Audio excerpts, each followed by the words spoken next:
a foothold in this hemisphere, and that at that point in time was a huge fear on everybody's mind, the Red Terror, the communist terror. And so, to make a long story short, out of this public relations campaign came a commitment on the part of the CIA and the military to take this man out. And in fact, we did. We sent in planes, we sent in soldiers, we sent in jackals, we sent everything in to take him out, and did take him out. And as soon as he was removed from office, the new guy that took over after him basically reinstated everything to the big international corporations, including United Fruit.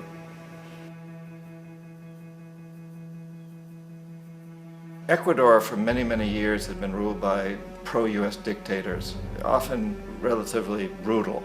Then it was decided that they were going to have a truly democratic election. Jaime Roldos ran for office, and his main goal, he said, as president would be to make sure that Ecuador's resources were used to help the people. And he won, overwhelming, by more votes than anybody had ever won anything in Ecuador. And he began to implement these policies to make sure that the profits from oil went to help the people. Well, we didn't like that in the United States. I was sent down as one of several economic hitmen to change Roldos, to corrupt him, to bring him around, to let him know, okay, you can get very rich, you and your family, if you play our game, but if you continue to try to keep these policies you've promised, you're going to go. He wouldn't listen. He was assassinated. As soon as the plane crashed, the whole area was cordoned off. The only people allowed in were U.S. military from a nearby base and some of the Ecuadorian military. When an investigation was launched, two of the key witnesses died in car accidents before they had a chance to testify.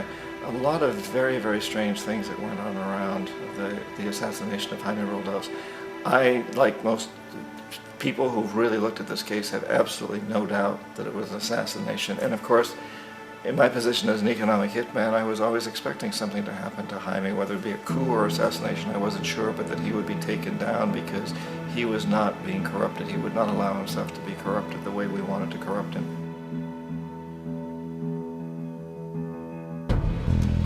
Omar Torrijos, president of Panama, was one of my favorite people. I really, really liked him. He was very charismatic. He was a guy who really wanted to help his country. And when I tried to bribe him or corrupt him, he said, look, John, he called me Juanito. He said, look, Juanito, I don't need the money. What I really need is for my country to be treated fairly. I need for the United States to repay the debts that you owe my people for all the destruction you've done here. I need to be in a position where I can help other Latin American countries win their independence and be free of this terrible presence from the north that you people are exploiting us so badly. I need to have the Panama Canal back in the hands of the Panamanian people. That's what I want. And so, leave me alone. Don't try to bribe me. It was 1981, and in May, Jaime Roldos was assassinated. And Omar was very aware of this. Torrijos got his family together and he said, I'm probably next, but it's okay because I've done what I came here to do. I've renegotiated the canal. The canal will now be in our hands. He just finished negotiating the treaty with Jimmy Carter. In June of that same year, just a couple of months later, he also went down in an airplane crash, which there's no question was executed by CIA-sponsored jackals. Tremendous amount of evidence that one of Torrijos' security guards handed him at the last moment as he was getting on the plane a tape recorder, a small tape recorder that contained a bomb.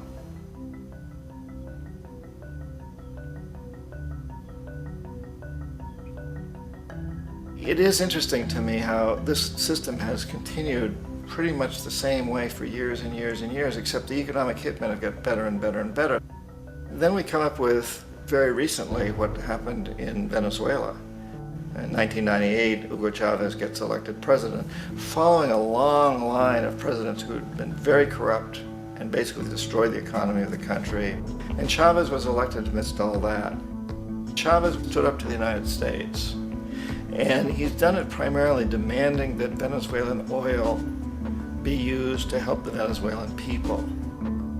Well, we didn't like that in the United States. So in 2002, a coup was staged, which there's no question in my mind, and most other people's minds, that the CIA was behind that coup.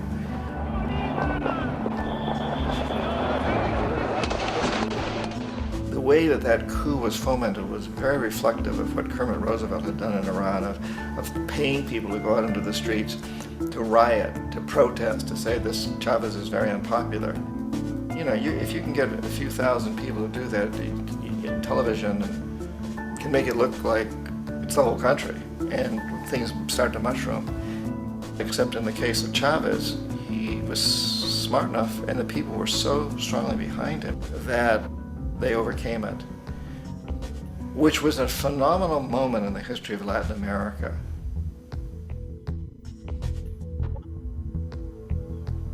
Iraq actually is a perfect example of the way the whole system works. So we economic hitmen are the first line of defense. We go in and we try to corrupt governments and get them to accept these huge loans, which we then use as leverage to basically own them.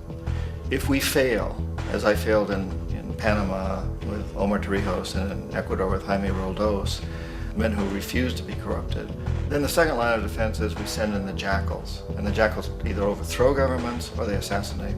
And once that happens and a new government comes in, and boy, it's going to toe the line, because the new president knows what will happen if he doesn't.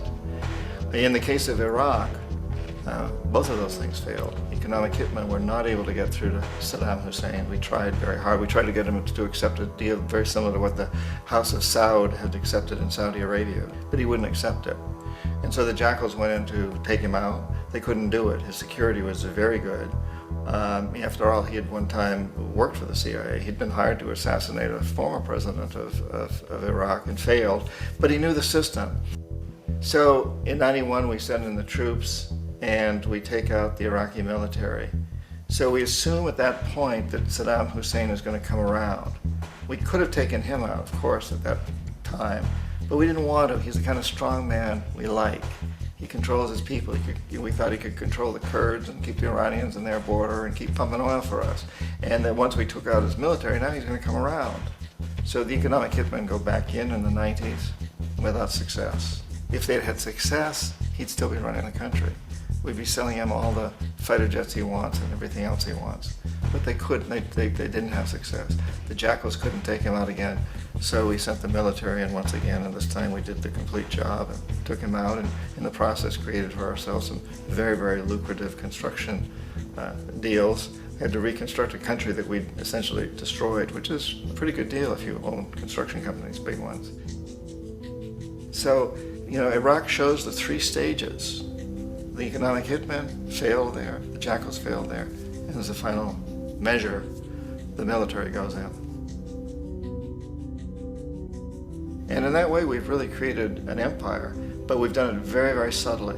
It's clandestine. All the empires of the past were built on the military, and everybody knew they were building them. So that the British knew they were building them, the French, the Germans, the Romans, the Greeks, and they were proud of it. And they always had some excuse, like spreading civilization, spreading some religion, something like that. But they knew they were doing it.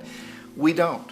The majority of the people in the United States have no idea that we're living off the benefits of a clandestine empire. That today there's more slavery in the world than ever before. And then you have to ask yourself, well, if it's an empire, then who's the emperor? Obviously, our presidents of the United States are not emperors. An emperor is someone who's not elected, doesn't serve a limited term, and doesn't report to anyone, essentially. So you can't classify our presidents that way. But we do have what I consider to be the equivalent of the emperor, and it's what I call the corporatocracy. The corporatocracy is this group of individuals who run our biggest corporations, and they really act as the emperor of this empire. They control our media, either through direct ownership or advertising. They control most of our politicians because they finance their campaigns, either through their corporations or through personal contributions that come out of the corporations. They're not elected, they don't serve a limited term, they don't report to anybody. And at the very top of the corporatocracy, you really can't tell whether a person's working for a private corporation or the government because they're always moving back and forth. So, you've got a guy who one moment is the president of a big construction company like Halliburton, and the next moment he's vice president of the United States, or the president who is in the oil business. And this is true whether you've got Democrats or Republicans in the office. You have the moving back and forth through the revolving door. And in a way, our government is invisible a lot of the time, and its policies are carried out by our corporations on one level or another. And then again, the policies of the government are basically forged by the corporatocracy and then presented to the government. They become government policy. So it's an incredibly cozy relationship. This isn't a conspiracy theory type of thing. These people don't have to get together and plot to do things. They all basically work under one primary assumption, and that is that they must maximize profits regardless of the social and environmental costs.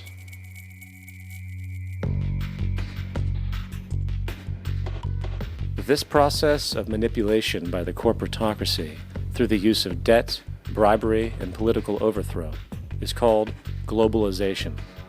Just as the Federal Reserve keeps the American public in a position of indentured servitude through perpetual debt, inflation, and interest, the World Bank and IMF serve this role on a global scale. The basic scam is simple. Put a country in debt either by its own indiscretion or through corrupting the leader of that country, then impose conditionalities or structural adjustment policies, often consisting of the following. Currency devaluation. When the value of a currency drops, so does everything valued in it. This makes indigenous resources available to predator countries at a fraction of their worth. Large funding cuts for social programs. These usually include education and healthcare, compromising the well-being and integrity of the society, leaving the public vulnerable to exploitation. Privatization of state-owned enterprises. This means that socially important systems can be purchased and regulated by foreign corporations for profit. For example, in 1999, the World Bank insisted that the Bolivian government sell the public water system of its third largest city to a subsidy of the U.S. corporation Bechtel. As soon as this occurred, water bills for the already impoverished local residents skyrocketed. It wasn't until after a full-blown revolt by the people that the Bechtel contract was nullified. Then there is trade liberalization, or the opening up of the economy through removing any restrictions on foreign trade. This allows for a number of abusive economic manifestations, such as transnational corporations bringing in their own mass-produced products, undercutting the indigenous production and ruining local economies. An example is Jamaica, which, after accepting loans and conditionalities from the World Bank, lost its largest cash crop markets due to competition with Western imports. Today, countless farmers are out of work, for they are unable to compete with the large corporations. Another variation is the creation of numerous seemingly unnoticed, unregulated, inhumane sweatshop factories, which take advantage of the imposed economic hardship. Additionally, due to production deregulation, environmental destruction is perpetual, as a country's resources are often exploited by the indifferent corporations while outputting large amounts of deliberate pollution. The largest environmental lawsuit in the history of the world today is being brought on behalf of 30,000 Ecuadorian Amazonian people against Texaco, which is now owned by Chevron. So today it's against Chevron, but for activities conducted by Texaco. Estimated to be more than 18 times what the Exxon Valdez dumped into the coast of Alaska. In the case of Ecuador, it wasn't an accident. The oil companies did it intentionally. They knew they were doing it to save money out there rather than arranging for proper disposal. Furthermore, a cursory glance at the performance record of the World Bank reveals that the institution, which publicly claims to help poor countries develop and alleviate poverty, has done nothing but increase poverty and the wealth gap, while corporate profits soar. In 1960, the income gap between the fifth of the world's people in the richest countries versus the fifth in the poorest countries was 30 to 1. By 1998, it was 74 to 1. While global GNP rose 40% between 1970 and 1985, those in poverty actually increased by 17%. While from 1985 to 2000, those living on less than $1 a day increased by 18%.